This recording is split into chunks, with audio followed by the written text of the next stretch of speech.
பணக்கொண்டா மாப்பிள்ள திண்டுக்கல்ல இருந்து.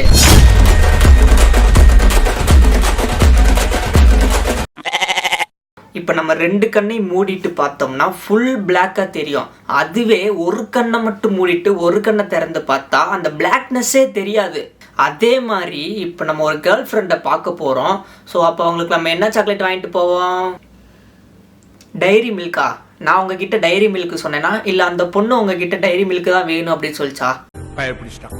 இப்போ காரமாக இருக்கிறத சாப்பிட்டுட்டா என்ன பண்ணுவீங்க? தண்ணி குடிப்பீங்க, இல்லைன்னா ஜீனி எள்ளி வாயில் போடுவீங்க. காரமாக இருக்கிறத சாப்பிடாமலே இருந்தால் இது பண்ணணும்னு அவசியம் இல்லை. அந்த இடத்துல தான் ஒரு டிஷ்ட்டு. ஏன்னா அந்த டிஷ் உனக்கு பிடிச்சிருக்கு. ஸோ காரமாக இருந்தாலும் இனிப்பாக இருந்தாலும் அது நீ சாப்பிட்டு தான் ஆகணும். ஏன்னா அது உனக்கு பிடிச்சிருக்கு. Very good. ஆனால் எனக்கு புரியல. ஸோ த கன்க்ளூஷன் இஸ், என்னடா சொல்ல வர அப்படின்னு கேட்டிங்கன்னா வீடியோ எண்டில் சொல்கிறேன், ஃபுல்லாக பாருங்கள்.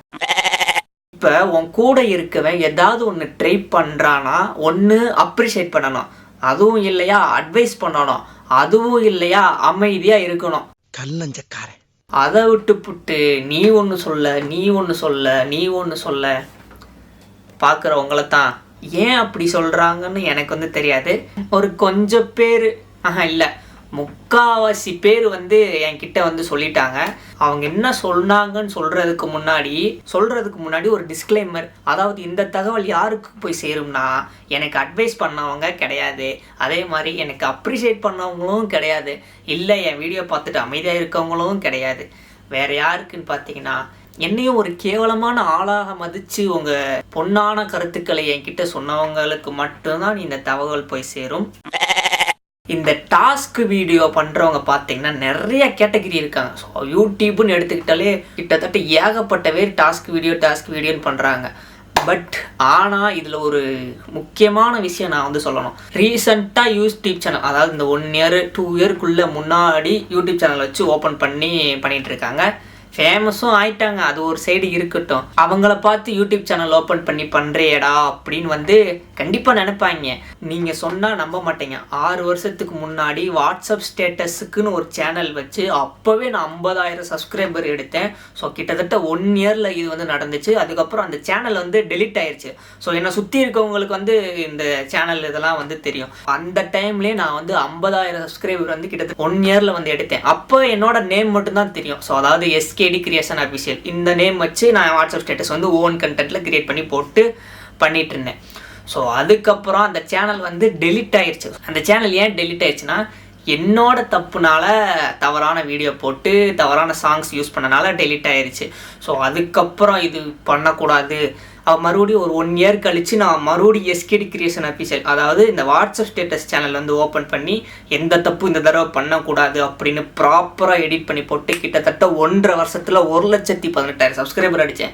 அவ்வளவு நெகட்டிவிட்டி மனசுக்குள்ள ஒன்று வச்சுக்கிட்டு உள்ளுக்குள்ள ஒன்று வச்சுக்கிட்டு வெளியே வந்து கம்ப்ளீட்டாக வேற மாதிரி நடந்துக்கிறாங்க.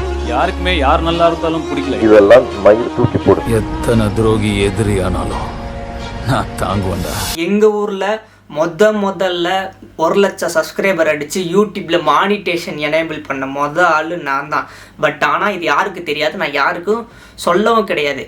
இப்போ நான் சொல்கிற பதிவு வந்து பார்த்தீங்கன்னா எல்லா பேரும் வந்து சொல்கிறாங்க, என்னடா அவனை பார்த்து பண்ணுற, இவன் பார்த்து பண்ணுற, அவன் பண்ணுறது பண்ணுற அப்படின்னு. அவன் சாப்பிடாம இருக்கிறதுக்காக நான் சாப்பிடாம இருக்க முடியாது. அவன் ஸ்டைலுக்கு பண்ணுறான்னா நான் என் ஸ்டைலுக்கு பண்ணுவேன். ஸோ வந்து ரசிக்கிறது நீங்கள் மட்டும்தான். ஸோ வந்து அது உங்களுக்கு தான் வந்து தெரியும், இவனை தூக்கி விடலாமா இல்லை உட்கார வைக்கலாமா அப்படின்னு. நான் ஜெயிக்கணும்னா நீ வேணும். சரி, வாட்ஸ்அப் ஸ்டேட்டஸ் சேனல்லாம் ஓப்பன் பண்ணி வந்து நம்ம ஃபேஸ் எதுவும் தெரியலை. ஸோ நம்ம ஒரு கண்டென்ட் கிரியோ இப்போ பார்த்துட்டு இருக்கீங்களா, இந்த மாதிரி ஒரு கண்டென்ட்டுக்கு சேனல் ஓப்பன் பண்ணலாம் அப்படின்னு இது ஒரு சேனல் ஓப்பன் பண்ணேன். அது கிட்டத்தட்ட 1 வருஷத்துக்கிட்ட வீடியோ போட்டேன். அதோட லிஸ்ட்டு இந்த சேனல் ஓப்பன் பண்ணி இதில் வீக்லி ஒரு வீடியோவாவது போடுவேன். அப்போதைக்கு என்கிட்ட நல்ல மொபைல் இருக்காது. ஸோ வந்து நான் ஓசியில் தான் மொபைல் வாங்கிட்டு வந்து வீடியோ எடுத்து அதை மொபைலில் தான் எடிட் பண்ணி நான் வந்து அப்லோட் பண்ணுவேன். ஸோ வந்து ஒவ்வொருத்தவங்ககிட்டையும் கேட்டு வாங்கி அப்லோட் பண்ணுவேன். ஸோ அப்போ எனக்கு ரீச் கிடைக்கல. ஸோ அப்போ வெறுத்துட்டேன், நான் ரொம்ப வந்து வெறுத்துட்டேன். என்னடா கஷ்டப்பட்டு பண்ணி ஒரு இது வரமாட்டேங்குது அப்படின்னு. அதுக்கப்புறம் அந்த சேனலை விட்டுட்டேன். ஸோ அது வந்து ஒரு 3000 சப்ஸ்கிரைபரில் அப்படியே இருக்குது. அதுக்கப்புறம் தான் இந்த டாஸ்க் வீடியோலேயே இறங்குனது. ஆனால் இதுவும் நான் பண்ணுறதுக்கு ஐடியாவே கிடையாது. ஸோ வந்து இந்த சேனல்லையும் நான் கண்டென்ட் வீடியோ போடுறது மட்டும்தான் நான் என்னோடய ஹாபியை வந்து வச்சுருந்தேன். ஆனால் ஏன் ஷார்ட்ஸ் வீடியோக்கு போனேன்னா ஷார்ட்ஸ் கொஞ்சம் ரீச் கிடைக்கும். ஸோ வந்து இப்போ பெரிய வீடியோவில் ஒரு 10,000 வியூஸ் வந்து நம்ம மினிமம் போகுதுன்னு வச்சுக்கோங்களேன். இது வந்து நல்லா பூஸ்ட் பண்ணி கொடுக்கும் சேனலில். ஸோ அப்போ எனக்கு ஒரு நிமிஷத்துக்கு ஒரு கண்டென்ட் தேவைப்படுது. அப்போ நம்ம டாஸ்க் வீடியோ நம்ம டிஃப்ரெண்ட்டாக பண்ணிட்டு போயிடலாம், யாரும் பண்ணாத மாதிரி அப்படின்னு எடுத்து பண்ணுறது தான் இப்போ நீங்கள் பார்த்துக்கிட்டு இருக்க சேனலு. இப்போ நீங்கள் ஒரு விஷயம் பண்ணுறீங்க, இன்னொருத்தரும் ஒரு விஷயம் பண்ணுறாரு. ஸோ வந்து உங்கள் கூட ரொம்ப க்ளோஸாக இருக்கிறவங்க அவங்களோட இதெல்லாம் பார்த்துட்டு பரவாயில்லையா இவன் நம்ம ஊர்லேயும் பண்ணுறான், சூப்பராக இருக்குது, நல்லா இருக்குது, சரி இது வந்து மேக்ஸிமம் எல்லோரும் பண்ணுறதான். அதாவது நம்ம ஊரில் இருந்து ஒருத்தர் பண்ணுறான்னா அவனை அப்ரிஷியேட் பண்ணி நல்லா இது பண்ணணும், ஸோ சப்போர்ட் பண்ணணும், சரிங்களா? அது வந்து பேசிக்காக எல்லோரும் பண்ணுறது. இப்போ உங்கள் கூட இருக்கிறவங்க உங்களுக்கு சப்போர்ட் பண்ணணும். அதே விஷயம் நீங்கள் பண்ணுறப்ப உங்கள் கூட இருக்கிறவங்க உங்களுக்கும் சப்போர்ட் பண்ணால் அது நல்லது தானே. ஆனால் அந்த இடத்துல தான் என்னன்னு பார்த்தீங்கன்னா, இன்னும் உன்னைய போலீஸ் பிடிக்கலையாடா, ஏன்டா நீ இந்த மாதிரிலாம் பண்ணுற, வேற இதே இல்லையாடா உனக்கு, அது என்ன நீ வந்து இந்த இடத்துல மட்டும் பண்ணுற, இந்த இடத்துல பண்ண மாட்ற, ஏன் இங்கே மட்டும் பண்ணுற அப்படின்னு இந்த மாதிரி நிறையா இதெல்லாம் இருக்கும். பட் ஆனால் பரவாயில்லடா, சூப்பராக இருக்குடா இந்த வீடியோ அப்படின்னு நான் இன்னும் கேட்டதில்லைப்பா. சத்தியமாக நான் வந்து இது யார் வாயாலையும் கேட்டதில்லை. அதை வேற ஞாபகப்படுத்திட்டீங்க. நெஞ்சமெல்லாம் பொண்ணா இருக்கு தம்பி, மறக்க முடியல. யார் என்ன சொன்னாலும் நம்ம ஒரு டார்கெட்டை நோக்கி போகணும், நமக்கு ஏற்ற மாதிரி வீடியோ போட்டுட்டு போவோம், பிடிச்சவங்க வந்து நமக்கு சப்போர்ட் பண்ணட்டும் அப்படின்னு நினச்சி போகலான்னு பார்த்தா வீடியோ எடுக்கிறதுக்கு ஆள் இல்லை என்கிட்ட. நாம் யாருக்கு என்ன தீங்கு செய்தோம், நமக்கு மட்டும் ஏன் இப்படி எல்லாம் நடக்கிறது? மற்ற இடத்துல வந்து பார்த்தீங்கன்னா நீ பண்ணுறா, ஏதோ ஒரு படத்தில் கூட நீ பண்ணுறா நான் இருக்கேன் அப்படின்னு சொல்லுவோம்ல, அந்த மாதிரி ஒருத்தரை கூட நான் இன்னும் பார்க்கவே இல்லை. நீ பண்ணு நான் வந்து எடுக்கிறேன் அப்படின்னு வந்து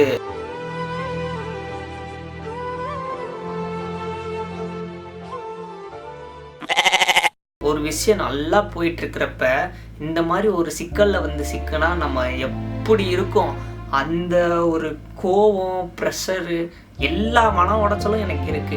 என்னடா இது இவ்வளோ கஷ்டப்பட்டு பண்ணி இப்போ வீடியோ எடுக்கிறது கூட ஆள் இல்லாமல் இருக்கேடா அப்படின்னு அப்படியே கஷ்டப்பட்டு கூட எடுக்க வந்தாலும் என் கூட இருந்தால் அவங்களுக்கு சங்கட்டம். ஸோ வந்து அந்த மைண்ட் செட்டில் என் கூடயே வரமாட்டாங்க. அது வந்து சொல்ல முடியல, அது வந்து எப்படி சொல்கிறதுன்னு தெரியல. அந்த அளவுக்கு வந்து எனக்கு மட்டும்தான் நடக்குதான்னு தெரியல. உங்களுக்கெல்லாம் உங்களால் நாங்கள் நல்லா இருக்கணும்,